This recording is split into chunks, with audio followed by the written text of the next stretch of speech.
Binne is 'n papiertjie wat wys wat jy kan verwag na die operasie. As daar probleme is, kontak my net.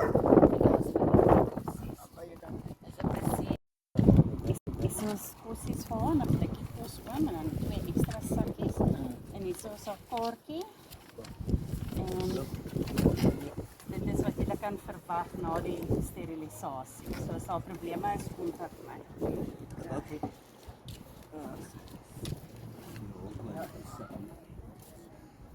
Moet ik hem nou niet af? Ja, jy moet as jy hom in die huis kan sit of in die soos wat ek gister gesê het. En hier is alles wat jy kan verwag na die sterilisasie. As jy probleme het, daarso is my nommer. En daarso is vir die knoppies kos. Oké, maar nou ek sal die pakkie van julle wegmaak, né? Julle het dan baie moeite gekos.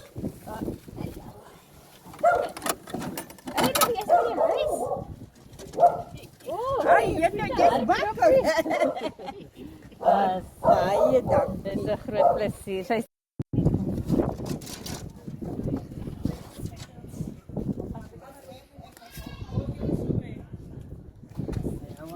warm, sy het mos narkose gehad. Okay.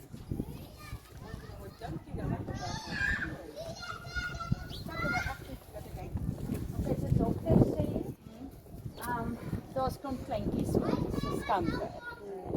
So dit mag dalk terugkom, so hulle gaan net dophou. Daai een is nou uit, maar daar's klomp klein puntjies. Wat daar op pad is, ek dink. Ja. Daar's nou 'n sakkie Baie. Sy is mos nie gesteriliseer nie, maar sy het nog steeds narkose gehad. So volg maar net daai. Okay, thank you hoor.